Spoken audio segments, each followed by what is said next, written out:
May the words of my mouth and the meditation of our hearts be acceptable in thy sight, O God, our strength and our Redeemer. Amen.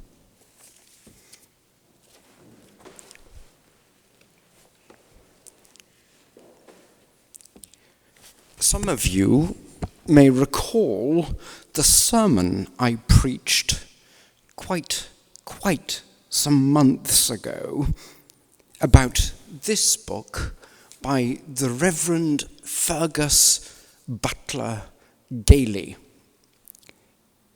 He's a priest in the Diocese of Liverpool, and it's entitled A Field Guide to the English Clergy, a compendium of diverse eccentrics, pirates, prelates, and adventurers, all Anglican, some even practicing.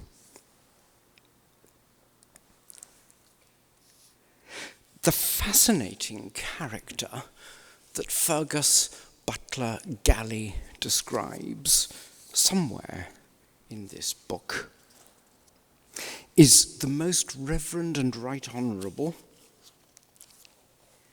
the Lord Archbishop of York, Lancelot Blackburn, who was ordained deacon in the Diocese of Oxford, went off to work in the Caribbean, and became a pirate.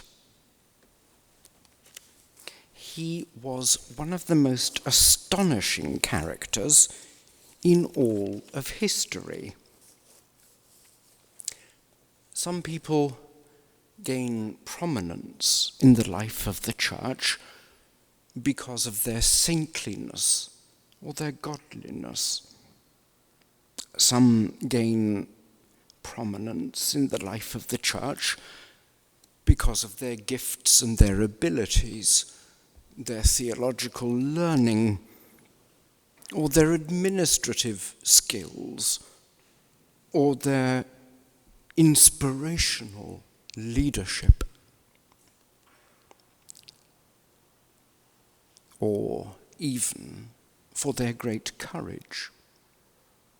But Lancelot Blackburn, the pirate, was not one of them. He began his career in the Caribbean, but ended his career as Archbishop of York. And everything in between, I'm not going to tell you. You need to buy the book to find out.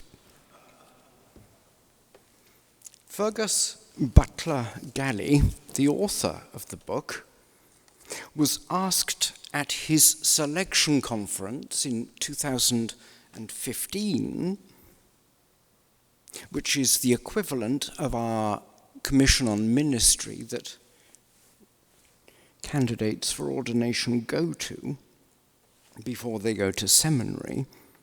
Fergus Butler Gailey was asked, "What would you go to the stake for?"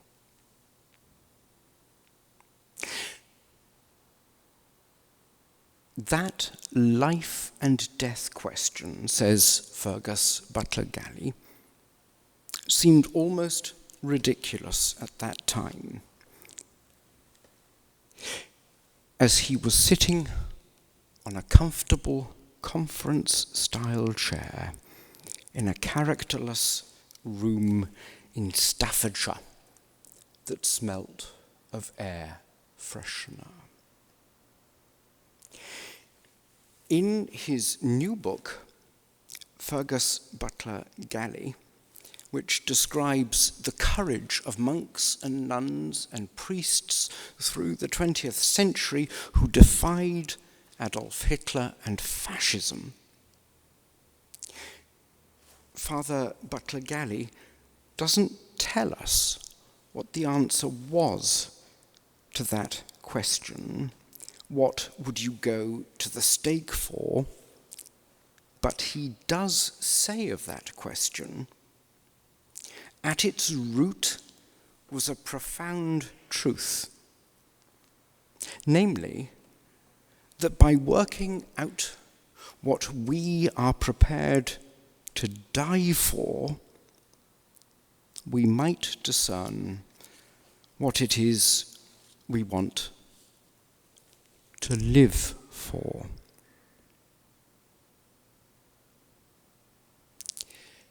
It took a hospital bed in Cedars Sinai Hospital and two and a half days in the intensive care unit when I came very, very close to death,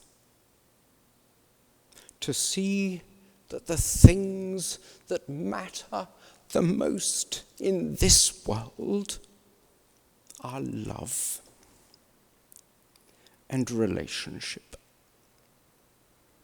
connection, trust, wisdom, friendship, grace. You, this place, these are the things that increase as they are shared. The more you give away, the more you receive. They are unlike money or wealth or power, which says, if I win, you lose. The things that matter the most, the things that endure, are the things that we might be prepared to die for. And the truth is that if you win, I win. The more grace there is, the more people will see and understand who God is. It puzzles me that it took so long to see it. 55 years.